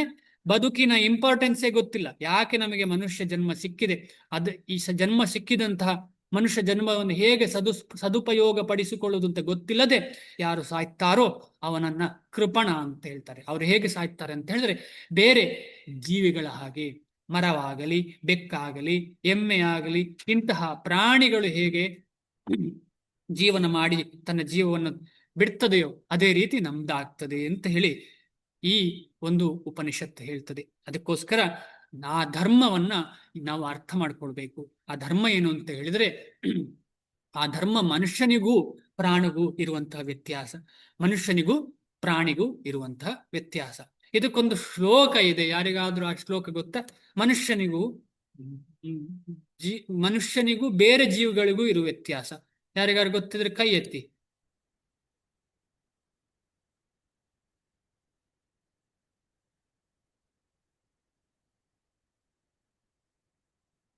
ಪ್ರಯತ್ನ ಪಡಿ. ಭಾಗ್ಯ ಲಕ್ಷ್ಮಿ ಮಾತೆ. ಹಾ, ದಯವಿಟ್ಟು ಹೇಳಿ. ಪ್ರಾಣಿಗಳು ತಿನ್ನುತ್ತವೆ, ನಾವು ತಿಂತೀವಿ. ಹಾ, ಪ್ರಾಣಿಗಳು ಮಲಗುತ್ತೆ, ನಾವು ಮಲಗ್ತೀವಿ. ಅವು ಹೊರಗಡೆ ಹೋಗ್ತವೆ ಬರ್ತವೆ, ನಾವು ಹೊರಗಡೆ ಹೋಗ್ತೀವಿ ಬರ್ತಿರ್ತೀವಿ.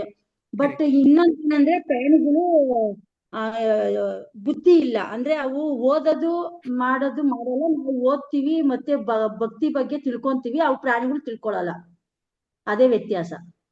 ತುಂಬಾ ಕರೆಕ್ಟ್ ಮಾತಾಜಿ, ಅದ್ಭುತ, ಕರೆಕ್ಟ್ ಆಗಿ ಹೇಳಿದಿರಿ.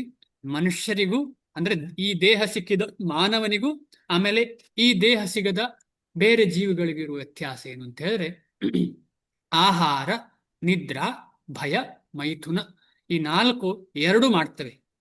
ಪ್ರಾಣಿಗಳು ಮಾಡ್ತವೆ, ಮನುಷ್ಯರು ಮಾಡ್ತವೆ. ಆಹಾರ ನಿದ್ರಾ ಭಯ ಮೈಥುನಶ್ಚ ಸಾಮಾನ್ಯಂ ಏತತ್ ಪಶುಭಿಃ ನರಾಣಾಂ. ಪಶುಭಿಃ ನರಾಣಾಂ. ನರ ಅಂತ ಹೇಳಿದ್ರೆ ಮನುಷ್ಯ, ಪಶುಭಿ ಅಂದ್ರೆ ಬೇರೆ ಪ್ರಾಣಿಗಳು. ಯಾವುದು ಸಾಮಾನ್ಯ? ಆಹಾರ, ನಿದ್ರಾ, ಭಯ ಮತ್ತು ಮೈಥುನ. ಇದನ್ನ ಅರ್ಥ ಮಾಡ್ಕೊಳ್ಳಿಕ್ಕೆ ಸುಲಭ. ಆಹಾರ, ನಿದ್ರಾ, ಭಯ, ಮೈಥುನ, ಇದು 4 ಪ್ರಾಣಿಗಳಿಗೂ ಇವೆ, ಮನುಷ್ಯರಿಗೂ ಇವೆ.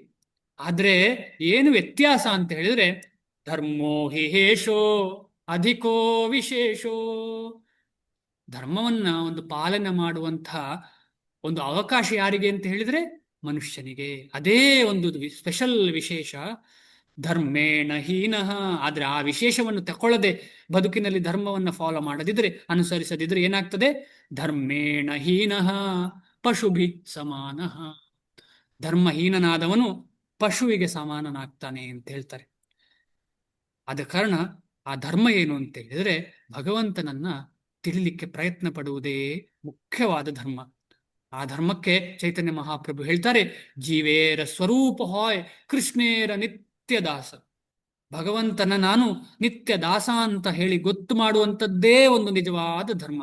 ಇದೇ ಧರ್ಮ. ಈ ಧರ್ಮವನ್ನು ನಾವು ಮಾಡಬೇಕಿದ್ರೆ ನಿತ್ಯವೂ ನಾವು ಹರೇ ಕೃಷ್ಣ ಮಹಾಮಂತ್ರದ ಜಪ ಮಾಡಬೇಕು. ಆಗ ನಮಗೆ ಈ ಧರ್ಮದ ಅನುಭೂತಿ ಆಗ್ತದೆ, ಮನಸ್ಸಿನಲ್ಲಿ ಸ್ಪಷ್ಟ ಆಗ್ತದೆ. ಮನುಷ್ಯನಾಗಿ ನಮಗೆ ಸಫಲತೆ ಸಿಗ್ತದೆ. ಜೀವಿಗೆ, ಮುಂದೆ ಹೋಗ್ತಾ ಇದ್ದೇನೆ, ಜೀವಿಗೆ ಬದುಕಿನ ಈ ಮಾನವ ಸ್ವರೂಪವು ಅಮೂಲ್ಯವಾದ ಆಸ್ತಿ. ಬದುಕಿನ ಸಮಸ್ಯೆಗಳನ್ನು ಪರಿಹರಿಸಿಕೊಳ್ಳಲು ಈ ಸ್ವರೂಪವನ್ನು ಬಳಸಬಹುದು. ಆದುದರಿಂದ ಯಾವನು ಈ ಅವಕಾಶವನ್ನು ಸರಿಯಾಗಿ ಬಳಸಿಕೊಳ್ಳುವುದಿಲ್ಲವೋ ಅವನೊಬ್ಬ ಕೃಪಣ, ಕಂಜೂಸ್ ಅಂತ ಹೇಳ್ತಾರೆ. ಕೃಪಣ ಅಂದ್ರೆ ಖರ್ಚೇ ಮಾಡುವುದಿಲ್ಲ ಅಗತ್ಯ ಇದ್ದಲ್ಲಿ. ಇದಕ್ಕೆ ಪ್ರತಿಯಾಗಿ ಬದುಕಿನ ಎಲ್ಲ ಸಮಸ್ಯೆಗಳನ್ನು ಪರಿಹರಿಸಿಕೊಳ್ಳಲು ಈ ದೇಹವನ್ನು ಬಳಸಿಕೊಳ್ಳಬೇಕು. ಈ ದೇಹವನ್ನು ಬಳಸಿಕೊಳ್ಳುವಷ್ಟು ಬುದ್ಧಿವಂತನಾದವನು ಕೃಪಣನ ಒಪೋಸಿಟ್ ಬ್ರಾಹ್ಮಣ. ಬ್ರಾಹ್ಮಣ ಅಂದ್ರೆ ಕೃಪಣನ ಒಪೋಸಿಟ್. ಯಾ ಏತದ್ ಅಕ್ಷರಂ ಗಾರ್ಗಿ ವಿದಿತ್ವಾಸ್ಮಾತ್ ಲೋಕಾತ್ ಪ್ರೈತಿ ಸ ಬ್ರಾಹ್ಮಣ. ಇಲ್ಲಿ ಏನು ಈ 2 ಶ್ಲೋಕ ಉಂಟಲ್ಲ, ಅದರಲ್ಲಿ ಎಲ್ಲಿ ಒಂದೇ ಒಂದು ಪದದ ವ್ಯತ್ಯಾಸ ಇದೆ. ಯಾರಾದ್ರೂ ಗಮನಿಸಿದ್ದೀರಾ ಏನು ವ್ಯತ್ಯಾಸ ಅಂತ ಹೇಳಿ? ನೋಡಿ, ಕೈ ಎತ್ತಿ ಯಾರಾದ್ರೂ ಗಮನಿಸಿದ್ರಿ?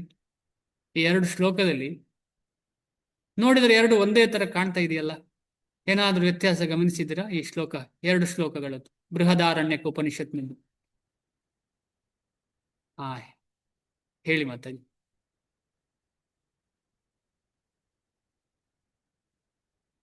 ಮೊದಲನೇದು ಮತ್ತು 2ನೇ ಶ್ಲೋಕದಲ್ಲಿ ಏನು ವ್ಯತ್ಯಾಸ? ಇಲ್ಲಿ ಮೊದಲನೇ ಶ್ಲೋಕದಲ್ಲಿ ಅವಿದಿತ್ವಾಸ್ತ್ವ ಇದೆ. ಇನ್ ಸೆಕೆಂಡ್ನೇ ಶ್ಲೋಕದಲ್ಲಿ ವಿದಿತ್ವಾಸ್ತ್ವ ಇದೆ. ವಿಧಿ ಮತ್ತು ಅವಿಧಿ ಅಂತ ಹೇಳಿ. ವಿಧಿ ಮತ್ತು ಅವಿಧಿ ಅಂದ್ರೆ ಭಗವಂತನ ಧರ್ಮದ ವಿಧಿಯನ್ನು ಯಾರು ಫಾಲೋ ಮಾಡುವುದಿಲ್ಲ ಅವನು ಕೃಪಣ. ಭಗವಂತನ ಧರ್ಮವನ್ನು ಯಾರು ವಿಧಿಯನ್ನ ಫಾಲೋ ಮಾಡ್ತಾನೆ ಅವ ಬ್ರಾಹ್ಮಣ. ಬ್ರಹ್ಮ ಜಾನಾತಿ ಇತಿ ಬ್ರಾಹ್ಮಣ ಅಂತ ಕೇಳಿದಿರಲ್ಲ ನೀವು, ಕೇಳಿರ್ತೀರಿ. ಅಂದ್ರೆ ಅದೇ ಇಂಪಾರ್ಟೆಂಟ್ ಅಂತ ಹೇಳಿ. ವಿ ಮತ್ತು ಅವಿ, ಆ ಅಂತ ಹೇಳಿದ್ರೆ ಅದರದ್ದು ವಿರುದ್ಧ. ಸಂಸ್ಕೃತದಲ್ಲಿ ಆ ಸೇರಿದ್ರೆ ವಿರುದ್ಧ ಆಗ್ತದೆ. ಗೊತ್ತಾಯ್ತಲ್ವೇ? ಮುಂದೆ ಹೋಗೋಣ. ಕೃಪಣರು, ಇನ್ನು ಅರ್ಥ ಮಾಡ್ಕೊಳ್ಳೋಣ ಯಾರು ಕೃಪಣರು ಯಾರು ಬ್ರಾಹ್ಮಣ ಅಂತ ಹೇಳಿ ಕರೆಕ್ಟ್ ಆಗಿ. ಇಲ್ಲಿ ಅರ್ಥ ಮಾಡ್ಕೊಳ್ಬೇಕು ನಾವು. ನಾವು ಬ್ರಾಹ್ಮಣ ಅಂತ ಹೇಳಿದ ತಕ್ಷಣ ಈ ಜಾತಿ ಬ್ರಾಹ್ಮಣತೆ ಅಲ್ಲ ಇಲ್ಲಿ ತೋರಿಸ್ತಾ ಇರುವಂತದ್ದು. ಬ್ರಹ್ಮನನ್ನ ಯಾರು ಕುರಿತು ಇಷ್ಟಪಡ್ತಾರೆ, ಬ್ರಹ್ಮನ ಕುರಿತು ಯಾರು, ಬ್ರಹ್ಮ ಅಂದ್ರೆ ಕೃಷ್ಣನ ಕುರಿತು ಯಾರು ಆಸಕ್ತಿ ವಹಿಸಿದ್ದಾರೆ, ಅವರೆಲ್ಲರೂ ಇದರೇ ಬರ್ತಾರೆ. ಕೃಪಣರು ಬದುಕಿನ ಐಹಿಕ ಕಲ್ಪನೆಯನ್ನಿಟ್ಟುಕೊಂಡಿರುವರು. ಐಹಿಕ ಕಲ್ಪನೆಯನ್ನು ಇಟ್ಟುಕೊಂಡಿರುತ್ತಾರೆ. ಇದರಿಂದ ಕುಟುಂಬ, ಸಮಾಜ, ದೇಶ ಮೊದಲಾದವುಗಳ ವಿಷಯದಲ್ಲಿ ಅತಿ ಮೋಹವನ್ನು ಇಟ್ಟುಕೊಂಡು ಕಾಲವನ್ನು ವ್ಯರ್ಥ ಮಾಡುತ್ತಾರೆ. ಅಧಿಕಾಂಶ ಎಲ್ಲರೂ ಹೀಗೆ ಅಲ್ವೇ? ಎಲ್ಲರೂ ಹೀಗೆ ಬೆಳಿಗಿಂದ ರಾತ್ರಿವರೆಗೆ ಏನ್ ಥಿಂಕ್ ಮಾಡೋದು? ನಮ್ಮ ದೇಹ ಪೋಷಣೆಯನ್ನೇ ನಾವು ದೇಹ ಪೋಷಣೆಯನ್ನೇ ಥಿಂಕ್ ಮಾಡೋದು. ಯಾವಾಗ್ಲೂ ಯೋಚನೆ ಅದೇ. ನಂದು ಅಂದ್ರೆ ನಂದಿರ್ಬೋದು, ನನ್ನ ಅಣ್ಣಂದಿರ್ಬೋದು, ತಮ್ಮಂದಿರ್ಬೋದು, ಮಕ್ಕಳದ್ದಿರ್ಬೋದು, ಹೆಂಡತಿರ್ಬೋದು, ಊರಿನದ್ದಿರ್ಬೋದು, ದೇಶದ್ದಿರ್ಬೋದು, ಅಥವಾ ಪ್ರಪಂಚದ್ದಿರ್ಬೋದು. ಹೇಗೆ ನಾವು ಇವರನ್ನೆಲ್ಲ ಸಾಕಬಹುದು ಅಂತ ಇರ್ಬೋದು. ಇದನ್ನೇ ಒಂದು ಕೃಪಣರ ಲಕ್ಷಣ ಇದು. ಈ ಚರ್ಮ ರೋಗದ ಕಾರಣದಿಂದ ಮನುಷ್ಯನು ಕೌಟುಂಬಿಕ ಜೀವನದಲ್ಲಿ, ಎಂದರೆ ಹೆಂಡತಿ, ಮಕ್ಕಳು ಮತ್ತು ಇತರ ಸದಸ್ಯರಲ್ಲಿ ಮೋಹವನ್ನು ತಳೆಯುತ್ತಾನೆ. ಇದು ಕ್ಯಾನ್ಸರ್ ಇದ್ದ ಹಾಗೆ. ಕ್ಯಾನ್ಸರ್ ಸೆಲ್ ಹೇಗೆ ಸ್ಪ್ರೆಡ್ ಆಗ್ತದೆ ದೇಹದ ಒಳಗೆ ಅಂತ ಹೇಳಿ, ಅರ್ಬುದ ರೋಗವು ಹೇಗೆ ಸ್ಪ್ರೆಡ್ ಆಗ್ತದೆ, ಪಸರಿಸ್ತದೆ ಎಷ್ಟು ಫಾಸ್ಟ್ ಆಗಿ, ಸ್ಪೀಡ್ ಆಗಿ. ಅದೇ ರೀತಿಯಲ್ಲಿ ಈ ಒಂದು ಮನಸ್ಸಿನ ಲಕ್ಷಣ ಅಂದ್ರೆ, ಈಗ ಯಾರಿಗಾದ್ರೂ ಈ ಚರ್ಮ ರೋಗ ಇದ್ರೆ ಅವರ ಹತ್ತಿರ ಹೋದ್ರೆ ನಮಗೂ ಬಂದ ಹಾಗೆ ಈ ರೋಗ. ಚರ್ಮ ರೋಗ ಅಂತ ಕೊಟ್ಟಿದ್ದಾರೆ. ಚರ್ಮ ರೋಗ ಅಂತ ಹೇಳಿದ್ರೆ ಅದು ಒಂದಕ್ಕೊಂದು, ಒಬ್ಬನ ಚರ್ಮ ರೋಗ ಇನ್ನೊಬ್ಬರಿಗೆ ಬರ್ತದೆ. ಈ ಸೋರಿಯಾಸಿಸ್ ಅಂತ ಹೇಳಿ, ಸೋರಿಯಾಸಿಸ್ ಇರುವವರ ಹತ್ರ ಸ್ವಲ್ಪ ಜನ ಹೋಗುದು ಕಮ್ಮಿ. ಅಥವಾ ಯಾರಿಗಾದ್ರೂ ಚರ್ಮದ ಕಾಯಿಲೆ ಇದ್ರೆ ಒಂದು ದೂರದಿಂದ ನೋಡ್ತಾರೆ ಅವರು. ಅದಕ್ಕೆ ಈ ಪ್ರಭುಪಾದರು ಎಕ್ಸಾಕ್ಟ್ ಯಾವ ವರ್ಡ್ ಇಟ್ಟಿದ್ದಾರೆ ಇಲ್ಲಿ, ಚರ್ಮ ರೋಗ ಅಂತ. ಯಾಕಂದ್ರೆ ಅದರಿಂದ ನಮಗೆ ಇನ್ನೊಬ್ಬರಿಗೆ ಬಂದು ಅಸಹ್ಯ ಅಂತ ಕಾಣುತ್ತೆ. ಅಕಸ್ಮಾತ್ ಅದರಿಂದ ಏನಾದ್ರೂ ನೀರು ಟಚ್ ಆದ್ರೆ ನಮಗೂ ಬಂದ್ಬಿಡುತ್ತೆ ಅಂತ ಹೇಳೋ ಭಾವನೆ ಇರ್ತದೆ. ಅಂಥದ್ದೇ ಭಾವನೆ ಅಲ್ಲ, ನಿಜವಾಗಿ ಬರ್ತದೆ. ಯಾವುದು ಬರ್ತದೆ? ಕರ್ಮಿಯ ಜೊತೆ ಸೇರಿದ್ರೆ ನಮಗೆ ಕರ್ಮದ ಬುದ್ಧಿಯೇ ಬರುದು. ಯಾರಾದ್ರೊಬ್ಬ ನನ್ನ ಹತ್ತಿರ ನಿತ್ಯವೂ ಚೆನ್ನಾಗಿ ಮಾತಾಡ್ತಿದ್ದಾನೆ ಯಾವ್ದಾರೋ ಒಂದು ಭೌತಿಕ ವಿಚಾರದ ಬಗ್ಗೆ ಅಂದ್ರೆ ನನಗೆ ಅದರಲ್ಲಿ ಆಸಕ್ತಿ ಬೆಳೀತದೆ. ಅದಕ್ಕೆ ಸಂಜಾಯತೆ ಕಾಮಂ. ಸಂಘದಿಂದ ನಮಗೆ ಏನಾಗ್ತದೆ? ಡಿಸೈರ್, ಕಾಮ ಹುಟ್ಟುಕೊಳ್ತದೆ, ಬೇಕು ಎನ್ನುವಂತಹ ಕಾಮ ಹುಟ್ಟುಕೊಳ್ತದೆ ಸಂಘದಿಂದ. ಆದ ಕಾರಣ ನಾವು ಅಂತಹ ದುರ್ಜನರ ಸಂಘ ಮಾಡಲೇಬಾರದು. ದುರ್ಜನರ ಸಂಘವು ತುಂಬಾ ಡೇಂಜರ್. ಅದು ಒಂದು ಜೇನು ನೊಣ ಕಡಿದ ಹಾಗೆ. ಜೇನು ನೊಣ ಕಡಿದ್ರೆ ಎಷ್ಟು ನೋವಾಗ್ತದೆ ನಮಗೆ, ಬಾವು ಕಾಣ್ತದೆ, ಇಲ್ಲಿ ಕಡಿದು ಇಷ್ಟು ದೊಡ್ಡದಾಗ್ತದೆ. ಆಮೇಲೆ ಒಂದು ವಾರ ಅದಕ್ಕೆ ಸುಣ್ಣ ಬಣ್ಣ ಎಲ್ಲ ಹಚ್ಚಲಿಕ್ಕೆ ಪ್ರಯತ್ನ ಪಟ್ಟು ಕಮ್ಮಿ ಮಾಡ್ಲಿಕ್ಕೆ ಪ್ರಯತ್ನ ಪಟ್ಟರು ಕೂಡ ಅದು ನೋವು ಮಾತ್ರ ಕಮ್ಮಿ ಆಗುದಿಲ್ಲ ಅಷ್ಟು ಬೇಗ. ಒಂದು ವಾರಕ್ಕೆ ಸಫರ್ ಮಾಡಲೇಬೇಕು, ಅದನ್ನು ನಾವು ತೊಂದರೆ ಅನುಭವಿಸಲೇಬೇಕು ಒಂದು ವಾರ. ಅದೇ ರೀತಿಯಲ್ಲಿ ನಾವು ಒಂದು ಸಲ ಇಂಥವರ ಒಂದು ಸಂಘದಲ್ಲಿ ಬೆಳೆದ್ರೆ, ಸಂಘಕ್ಕೆ ಸಿಕ್ಕಾಕೊಂಡ್ರೆ ಅದರಿಂದ ಹೊರಗೆ ಬರ್ಲಿಕ್ಕೆ ತುಂಬಾ ಸಮಯ ಬೇಕು. ಅಕಸ್ಮಾತ್ತಾಗಿ ನಮಗೆ ಭಕ್ತರ ಸಂಘ ಸಿಕ್ಕಿದ್ರು ಕೂಡ ನಮಗೆ 1-2 ವಾರ ಕಷ್ಟ ಆಗ್ತದೆ. 1-2 ವಾರ ಕಷ್ಟ ಆಗ್ತದೆ. ಆದ್ರೆ ಭಕ್ತರ ಒಂದು ಸಂಘ ಅಂತ ಹೇಳಿದ್ರೆ ಅತ್ಯುತ್ತಮವಾದ ಸಂಘ. ಅದೊಂದು ಡಾಕ್ಟರ್ ಇದ್ದ ಹಾಗೆ. ಡಾಕ್ಟರ್ ಯಾರು ಇಲ್ಲಿ? ಗುರುಗಳು ಡಾಕ್ಟರು. ನಾವು ನಮ್ಮನ್ನು ಅರ್ಪಿಸ್ಬೇಕು. ನನಗೆ ರೋಗ ಇದೆ, ನನಗೆ ಈ ಪ್ರಾಬ್ಲಮ್ ಇದೆ ಅಂತ ಹೇಳಿ ನಮ್ಮನ್ನು ನಾವು ಅರ್ಪಿಸಿ ಗುರುವರಿಯರಿಗೆ ಅದರಿಂದಾಗಿ ಏನಾಗ್ತದೆ? ಅವರು ನಮ್ಮನ್ನ ಚೆನ್ನಾಗಿ ಟ್ರೀಟ್ ಮಾಡ್ತಾರೆ. ನಮಗೇನೆಲ್ಲ ನಮ್ಮ ಮನಸ್ಸಿನಲ್ಲಿ ಇರುವ ಕಾಯಿಲೆಯನ್ನೆಲ್ಲ ಚೆನ್ನಾಗಿ ಟ್ರೀಟ್ ಮಾಡ್ತಾರೆ. ಆದ ಕಾರಣ ಈ ರೋಗ ಎಲ್ಲ ಹೋಗ್ತದೆ. ತನ್ನ ಕುಟುಂಬದ ಸದಸ್ಯನನ್ನು ಸಾವಿನಿಂದ ತಾವು ರಕ್ಷಿಸಬಲ್ಲೆ ಎಂದು ಕೃಪಣನು ಭಾವಿಸುತ್ತಾನೆ. ಅಥವಾ ತನ್ನ ಕುಟುಂಬದ ಅಥವಾ ಸಮಾಜವು ಸಾವಿನ ಅಂಚಿನಲ್ಲಿರುವ ತನ್ನನ್ನು ಕಾಪಾಡಬಲ್ಲುದು ಎಂದು ಕೃಪಣನು ಭಾವಿಸುತ್ತಾನೆ. ಇಂತಹ ಸಂಸಾರ ವ್ಯಾಮೋಹವನ್ನು ಕೆಳವರ್ಗದ ಪ್ರಾಣಿಗಳಲ್ಲಿ ಸಹ ಕಾಣಬಹುದು. ಅವು ತಮ್ಮ ಮರಿಗಳನ್ನು ಎಚ್ಚರಿಕೆಯಿಂದ ನೋಡಿಕೊಳ್ಳುತ್ತವೆ. ಬುದ್ಧಿವಂತನಾಗಿದ್ದ ಅರ್ಜುನನು ತನ್ನ ಸಂಸಾರದ ಸದಸ್ಯರಲ್ಲಿ ತನಗಿರುವ ಮೋಹ ಮತ್ತು ಅವರನ್ನು ಸಾವಿನಿಂದ ರಕ್ಷಿಸುವ ಬಯಕೆ, ಇವೇ ತನ್ನ ಗೊಂದಲಗಳಿಗೆ ಕಾರಣ ಎಂದು ಅರ್ಥ ಮಾಡಿಕೊಳ್ಳಬಲ್ಲವನಾಗಿದ್ದ. ಯುದ್ಧ ಮಾಡುವುದು ತನ್ನ ಕರ್ತವ್ಯ ಮತ್ತು ಈ ಕರ್ತವ್ಯವು ತನಗಾಗಿ ಕಾಯುತ್ತಿದೆ ಎಂದು ಅವನಿಗೆ ತಿಳಿದಿತ್ತು. ಆದರೂ ತನ್ನ ಕೃಪಣತೆಯ ದೋಷದಿಂದ ಅವನಿಗೆ ತನ್ನ ಕರ್ತವ್ಯವನ್ನು ಪಾಲಿಸುವುದು ಸಾಧ್ಯವಾಗಲಿಲ್ಲ. ಆದುದರಿಂದ ಅವನು ಪರಮ ಗುರುವಾದ ಕೃಷ್ಣನನ್ನು ನಿಶ್ಚಿತವಾದ ಪರಿಹಾರವನ್ನು ಕೇಳಿಕೊಂಡಂತೆ ಬೇಡುತ್ತಿದ್ದಾನೆ. ತಾನು ಕೃಷ್ಣನ ಶಿಷ್ಯನಾಗುವ ಅಪೇಕ್ಷೆಯನ್ನು ಹೇಳುತ್ತಾನೆ. ಸಖ್ಯ ಭಾವದ ಮಾತುಗಳನ್ನು ನಿಲ್ಲಿಸಲು ಅರ್ಜುನನು ಬಯಸುತ್ತಾನೆ. ಗುರು ಮತ್ತು ಶಿಷ್ಯರ ನಡುವಣ ಮಾತುಗಳು ಗಂಭೀರ ಸ್ವರೂಪದವು. ಈಗ ಅರ್ಜುನನು ತಾನು ಒಪ್ಪಿಕೊಂಡ ಗುರುವಿನೊಡನೆ ಬಹು ಗಂಭೀರವಾಗಿ ಮಾತನಾಡಲು ಬಯಸುತ್ತಾನೆ. ಆದ್ದರಿಂದ ಕೃಷ್ಣನು ಭಗವದ್ಗೀತೆಯ ವಿಜ್ಞಾನದ ಮೂಲ ಗುರು ಮತ್ತು ಗೀತೆಯನ್ನು ಅರ್ಥ ಮಾಡಿಕೊಂಡ ಮೊದಲ ಶಿಷ್ಯ ಅರ್ಜುನ. ಅರ್ಜುನನು ಗೀತೆಯನ್ನು ಹೇಗೆ ಅರ್ಥ ಮಾಡಿಕೊಂಡ ಎನ್ನುವುದನ್ನು ಭಗವದ್ಗೀತೆಯಲ್ಲೇ ಹೇಳಿದೆ. ಇಷ್ಟಾದರೂ ಮೂರ್ಖರಾದ ಲೌಕಿಕ ವಿದ್ವಾಂಸರು ಕೃಷ್ಣನನ್ನು ಒಬ್ಬ ವ್ಯಕ್ತಿಯೆಂದು ಗುರುತಿಸಿ ಶರಣಾಗತರಾಗುವ ಅಗತ್ಯವಿಲ್ಲ, ಕೃಷ್ಣನೊಳಗೆ ಜನ್ಮ ತಾಳದೆ ಇರುವ ಅಂಶಕ್ಕೆ ಶರಣಾಗಬೇಕು ಎಂದು ವಿವರಿಸುತ್ತಾರೆ. ಕೃಷ್ಣನ ಒಳಗು ಮತ್ತು ಹೊರಗುಗಳಿಗೆ ಭೇದವಿಲ್ಲ. ಇದನ್ನು ತಿಳಿಯದೆ ಭಗವದ್ಗೀತೆಯನ್ನು ಅರ್ಥ ಮಾಡಿಕೊಳ್ಳುವನೆಂದು ಹೊರಡುವವನು ಮೂರ್ಖರಲ್ಲಿ ಮೂರ್ಖ. ತುಂಬಾ ಇಂಪಾರ್ಟೆಂಟ್ ಈ ಲಾಸ್ಟ್ ಇದು. ತುಂಬಾ ಇಂಪಾರ್ಟೆಂಟು. ಹೇಗೆ ನಮಗೆ ಭಗವದ್ಗೀತೆ ಅರ್ಥ ಆಗ್ತದೆ ಅಂತ ಹೇಳಿ ಅರ್ಜುನನ ಒಂದು ಹೇಗೆ ಅರ್ಥ ಮಾಡಿಕೊಂಡ ಕೃಷ್ಣನಿಂದ ಭಗವದ್ಗೀತೆಯನ್ನು, ಅದೇ ರೀತಿಯಲ್ಲಿ ನಾವು ಅರ್ಜುನನ ಪರಂಪರೆಯನ್ನು ಸ್ವೀಕರಿಸಿ ನಾವು ಭಗವಂತನನ್ನ ಶರಣಾಗಬೇಕು. ಆದರೆ ಇಲ್ಲಿ ಕೆಲವು ಲೌಕಿಕ ವಿದ್ವಾಂಸರು ಏನು ಹೇಳ್ತಾರೆ ಅಂತ ಹೇಳಿದ್ರೆ, ಭಗವಂತ ಕೃಷ್ಣನಿಗೆ ರೂಪ ಇಲ್ಲ, ಅವನ ಒಳಗೆ ಆ ಒಂದು ಶಕ್ತಿ ಮಾತಾಡ್ತಾ ಉಂಟು, ಅದಕ್ಕೆ ರೂಪ ಇಲ್ಲ ಅಂತ ಹೇಳಿ, ಅಂತ ಒಂದು ಅಂಶ ಮಾತಾಡ್ತಾ ಉಂಟು ಇದನ್ನೆಲ್ಲ ಅಂತ ಹೇಳಿ. ಇಲ್ಲಿಗೆ ಬರುವಾಗ ಏನೋ ಒಂದು ಭೌತಿಕ ದೇಹ ಬಂದಿದೆ ಅದಕ್ಕೆ, ಆ ಶಕ್ತಿಗೆ. ನಮ್ಮ ಹಾಗೆ ಮನುಷ್ಯನ ಹಾಗೆ ಭಗವಂತನಿಗೂ ದೇಹ ಇರುವಂಥದ್ದು ಅಂತ ಅನ್ಕೊಳ್ತಾರೆ ಯಾರು ಲೌಕಿಕ ವಿದ್ವಾಂಸರು. ಆದರೆ ಅದು ಹಾಗೆ ಅಲ್ಲ. ಶಾಸ್ತ್ರ ಹೇಳ್ತಾರೆ ಭಗವಂತನ ದೇಹಕ್ಕೂ ಭಗವಂತನ ಆತ್ಮಕ್ಕೂ ವ್ಯತ್ಯಾಸ ಇಲ್ಲ. ಭಗವಂತನಿಗೆ ದೇಹ ಮತ್ತು ಆತ್ಮ ಅಂತ ಹೇಳುವ ವ್ಯತ್ಯಾಸವಿಲ್ಲ. ಅಂಗಾನಿ ಯಸ್ಯ ಸಕಲೇಂದ್ರಿಯ ವೃತ್ತಿಮಂತಿ ಪಶ್ಯಂತಿ ಪಾಂತಿ ಕಲಯಂತಿ ಸ್ಥಿರಂ ಜಗಂತಿ ಅಂತ ಹೇಳಿ ಬ್ರಹ್ಮ ಸಂಹಿತೆಯಲ್ಲಿ ಹೇಳಿದೆ. ಎಂತ ಹೇಳಿದರೆ, ಭಗವಂತನ ಯಾವ ಅವಯವಗಳಿಗೂ, ಅವನ ಮನಸ್ಸಿಗೂ, ಅವನ ದೇಹಕ್ಕೂ, ಅವನ ಎಂಥದಕ್ಕೂ ಆ ಕಡೆ ಈ ಕಡೆ ವ್ಯತ್ಯಾಸ ಇಲ್ಲ, ಎಲ್ಲ ಒಂದೇ, ಎಲ್ಲವೂ ಒಂದೇ. ಆಮೇಲೆ ಒಂದು ಮೂಗು, ಭಗವಂತನ ಒಂದು ಮೂಗಿನ ಕೆಲಸವು ಕಿವಿಯ ಕೆಲಸವು ಎರಡೂ ಒಂದೇ ಮಾಡಬಲ್ಲದು. ಈಗ ಮೂಗಿಂದ ಅವನು ಊಟನೂ ಮಾಡಬಲ್ಲ, ಕಿವಿಯಿಂದ ಹೊಡಿಲುವಲ್ಲ, ಯಾರಿಗಾದರೂ ಕೈಯಿಂದಲೇ ಹೊಡಿಬೇಕಲ್ಲ, ಅವನು ಕಿವಿಯಿಂದ ಕೂಡ ಹೊಡೆಯಬಲ್ಲ.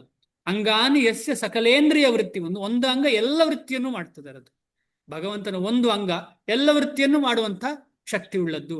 ನಮ್ಮ ಒಂದು ಅಂಗ ಎಲ್ಲ ವೃತ್ತಿ ಮಾಡ್ತದ? ನಮ್ಮ ಕಿವಿಯಿಂದ ಹೊಡಿಲಿಕ್ಕೆ ಸಾಧ್ಯವಾ? ಆನೆಯ ಕಿವಿ ಸ್ವಲ್ಪ ಹೊಡಿಬಹುದಾ ಏನು? ನಮ್ಮ ಕಿವಿಯಿಂದ ಯಾರಿಗೂ ಹೊಡಿಲಿಕ್ಕೆ ಸಾಧ್ಯ ಇಲ್ಲ. ನಮ್ಮ ಮೂಗಿಂದ ಬೆಂಕಿ ಕಡ್ಡಿ ಹಚ್ಚಲಿಕ್ಕೆ ಸಾಧ್ಯವಾ? ಇಲ್ಲ, ಕೈಯೇ ಆಗ್ಬೇಕು. ಈ ರೀತಿಯಲ್ಲಿ ನಮಗೇನು ಅರ್ಥ ಮಾಡಬಹುದು ಅಂದ್ರೆ, ಭಗವಂತನು ಇಲ್ಲಿಗೆ ಅವತರಿಸಿ ಬರುವಾಗ ಸಾಕ್ಷಾತ್ ಭಗವಂತ ಗೋಲೋಕದಿಂದ ಇಲ್ಲಿ ಬರುವಾಗ ಅವನ ದೇಹಕ್ಕೂ ಅವನಿಗೂ ವ್ಯತ್ಯಾಸ ಇಲ್ಲ. ಆದರೆ ಲೀಲೆ ಏನಾಗ್ತದೆ ಅಂತ ಹೇಳಿದ್ರೆ, ದೇಹ ತ್ಯಾಗ ಮಾಡಿದ್ದಾನೆ ಅಂತ ಕಾಣಬೇಕು. ಯಾಕೆ ಕಾಣಬೇಕು ಅಂತ ಹೇಳಿದ್ರೆ, ಅಂತಹ ಮೂರ್ಖರಿಗೆ ಇನ್ನೂ ಕನ್ಫ್ಯೂಷನ್ ಆಗ್ಲಿ ಅಂತ ಹೇಳಿ. ಆದ್ರೆ ಶಾಸ್ತ್ರದಲ್ಲಿ ಹೇಳಿದೆ, ಭಗವಂತ ಭಗವದ್ಗೀತೆಯಲ್ಲೇ ಹೇಳ್ತಾರೆ, ನನಗೆ ದೇಹವನ್ನ ಯಾರು ಬೇರೆಯವರ ದೇಹದ ರೀತಿ ಅಂತ ತಿಳ್ಕೊಳ್ತಾರೋ ಅವರು ಮೂಢರು ಅಂತ. ಜನ್ಮ ಕರ್ಮ ಚ ಮೇ ದಿವ್ಯಂ ಏವಂ ಯೋ ವೇತ್ತಿ ತತ್ವತಃ ತ್ಯಕ್ವಾ ದೇಹಂ ಪುನರ್ಜನ್ಮ ನೈತಿ ಮಾಮೇತಿ ಸೋರ್ಜುನ.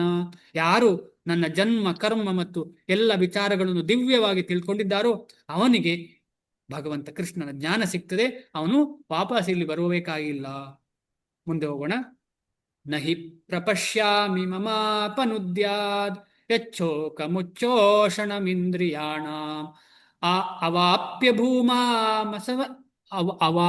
ಭೂಮಾ ನಸಪತ್ನ ಮೃದ್ಧಂ ರಾಜ್ಯಂ ಸುರಾಣಾಮಪಿ ಚಾಧಿಪತ್ಯಂ. ಅನುವಾದ: ನನ್ನ ಇಂದ್ರಿಯಗಳನ್ನು ಸೊರಗಿಸುತ್ತಿರುವ ಈ ದುಃಖವನ್ನು ಹೊಡೆದೋಡಿಸಲು ನನಗೆ ಮಾರ್ಗವೇ ಕಾಣುತ್ತಿಲ್ಲ. ಭೂಮಿಯಲ್ಲಿ ಸಮೃದ್ಧವಾದ ಸಾಟಿಯೇ ಇಲ್ಲದ ರಾಜ್ಯವನ್ನು ಗೆದ್ದುಕೊಂಡರೂ ಮತ್ತು ಸ್ವರ್ಗದಲ್ಲಿರುವ ದೇವತೆಗಳ ಪ್ರಭುತ್ವವನ್ನು ಪಡೆದುಕೊಂಡರೂ ನಾನು ಈ ದುಃಖವನ್ನು ಹೋಗಲಾಡಿಸಿಕೊಳ್ಳಲಾರೆ.